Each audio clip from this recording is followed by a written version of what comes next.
Madam Speaker, the Honourable Prime Minister, Cabinet Ministers, the Honourable Leader of Opposition, Honourable Members of Parliament.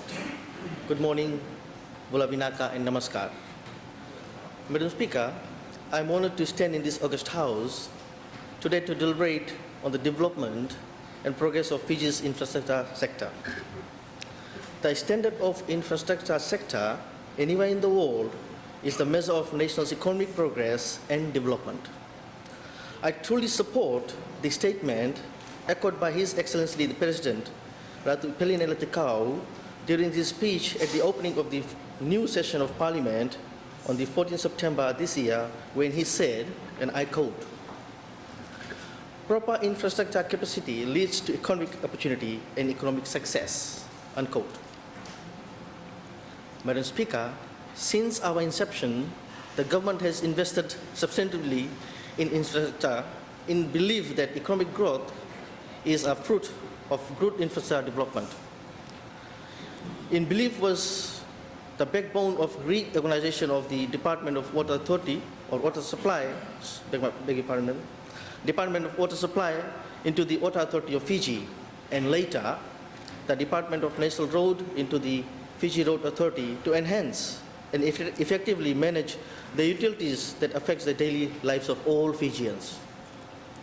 I'm proud to announce this august House that Water Authority of Fiji was awarded the most improved water utility for 2015 in the Pacific at the 8th Pacific Water Conference in Port Moresby, which I had a pleasure of attending.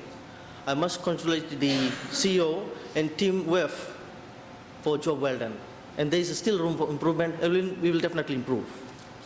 Likewise, the Fiji Roads Authority has, over the very short span since its establishment, lifted the standard of our roads across the country and has shortened our travel time, facts that all Fijians can testify to, including the honourable members on both sides of this august House. Madam Speaker, the Ministry of Infrastructure and Transport has remained focused in supporting and implementing the relevant provision of 2013 Constitution to benefit all Fijians. The 2013 Constitution is a new leaf in the Fiji's short history, rooted in the inclusiveness in contrast to our divisive early beginning as an independent nation in 1970. Madam Speaker, a constitution that is for all Fijians. Madam Speaker, a constitution that is for modern Fiji. Madam Speaker, a constitution that guarantees our future generation. A constitution that is recognized internationally. Madam Speaker, His Excellency the President's approval on the 2013 Constitution an indicator to new inclusive Fiji. This call from the highest office in the land to celebrate Constitution Day must be supported. Madam Speaker, the vision and plan of all statutory authorities and departments under the portfolio of the Ministry for Infrastructure and Transportation was derived directly from the 2013 Constitution to ensure that the following rights of all ordinary Fijians are safeguarded within the ambit of this ministry: the right of economic participation, the right of responsible access to transportation, the right of housing and sanitation, and the right of adequate food and water. Madam Speaker, at this juncture, my deliberation will focus especially on the infrastructure development, as my Minister, Honourable Praveen Kumar Bala, has already addressed this august House on the transport sector. And I will not touch the education sector, Madam Speaker, as my former Minister will thoroughly revise that. Madam Speaker, the Ministry of Infrastructure stands to ensure that all Fijians have the basic right to access to safe and clean water. Water is a vital component for life, the health of all Fijians in our environment and ecosystems. Government persistence in ensuring that these provisions are made available to all Fijians come with its own substantial challenges that also faces every country in the region, namely the threat of El Nino in changing weather pattern. Fiji is vulnerable to natural disasters and the remoteness of some rural and maritime communities. In 2015, government provided a $239 million budget allocations for Water Authority of Fiji to address and mitigate some of this outstanding problem, including the upgrading of its entire water and wastewater reticulation system. In the rural and urban area, Ministry of Infrastructure and Transport, together with Water Authority of Fiji, addressing the years of neglect by past government, which sadly some of these members in the opposition were part of, and the backlog of the deteriorating state of our water and sewage infrastructure system, Madam Speaker. Madam Speaker, the Water Authority of Fiji has developed a 20-year master plan from 2014 to 2033, which takes into account the project increase in demand of water, where broadening the area water reticulation covers in both urban and rural communities.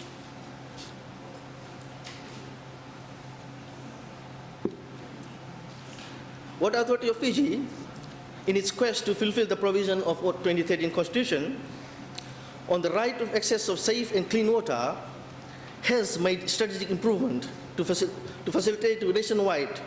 Currently, the Water Authority of Fiji has ably provided access to over 144,000 residents and non-resident metered customers residing largely in urban areas. Set up water supply system in rural scheme, reaching over 700,000 people nationwide. And Madam Speaker, improved more than 4,200 kilometers of pipe of wastewater network. Madam Speaker, government's focus on ecological conservation and environmental protection will also benefit future generations. And as such, we must remain aware that the difficulties in controlling pollution in our groundwater reserve is necessary to securing water sources of our future. Government, through the Ministry of Infrastructure and Transport, has been looking at implementing cost-effective and environmentally friendly water purification system, especially in the rural communities. In consultation with Japanese international cooperation agencies, JICA, who will be providing much needed technical assistance. The Water Authority of Fiji has made significant progress in improving rural water accessibility, including the construction of 30 ecological purification water systems in neglected villages around the country, and of course in selected villages around the country. These rural water projects, together with these continued works to improving the urban and peri-urban water and sewage infrastructure, will continue into 2016 and beyond, in line with our vision of safe, clean water for all. Madam Speaker, the statement by His Excellency the President that growing the economy and embedding investors' confidence in the economy must be every leader's objective.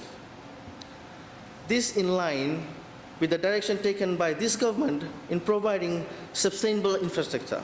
Madam Speaker, we have heard in this August House previously that at age, if you want to get rich, you build roads. Madam Speaker, the Fiji Road Authority is committed to implementing a 7 to 10-year program to address the deteriorating state of our facilities, including bridges and jetties, to an acceptable standard that will provide safe, sustainable, and cost-effective land transport network that meets the standard of international best practice. Government has substantially invested in an intensive with a $304 million budget in 2013, $474 million in 2014, and $653 million in 2015. Madam Speaker, the government's Look North policy is more than words. It is also deeds, as we on this side of house always deliver. We promise to deliver, Madam Speaker. As a total of $78 million has been dedicated for the completion of Nombualu to Taketi Highway. And similarly, $13 million is now completed Buddha Way or Hibiscus Highway. In addition, activities have increased on the construction of jetties, including refurbishment of some older jetties. This is to support the increased movement of goods and services on our two main islands and to our maritime communities. The provision of safe breathing facilities are of paramount importance to government to ensure market access to all Fijians and network to our operators to give confidence to the maritime transport sector. Since start of 2013, the Fiji Road Authority has resealed or reconstructed over 260 kilometers of road network, nearly 20% of the sealed road network in Fiji. A further 140 kilometers is planned to be sealed or reconstructed in 2015, Madam Speaker. Madam Speaker, there are 9,000 kilometers of rural unsealed road in Fiji. Prior to Fiji Road Authority establishment, these roads received minimal or no attention at all. Many of these roads are little or more dead track and have not been properly informed. Madam Speaker, the people that live in this area have right to responsible access to transportation. And the right and Fiji Roads Authority, in consultation with the commissioners, are effectively working together in bringing these roads and network to an acceptable standard. They will continue to be such in this improvement of our rural and maritime road network. This will support a new and improved access from the significant investment in our major road network in Viti Levu and Vanua Levu. Significant funding has also been redirected to support the improvements of our rural and maritime road to provide reasonable access to transportation to all Fijians. Madam Speaker, funding to Road Authority of Fiji, Fiji Road Authority, shall continue to address the backlog in maintenance and our current road network and jetties. A neglect and failure by past government, which members on the other side of the House continues to defend. The environment created by our road infrastructure network has been and will always be a stimulus for economic activity as reflected by the recent economic growth of 5.3% for 2014. Madam Speaker, Fiji, like any other country in Pacific, is highly dependent on important fossil fuel.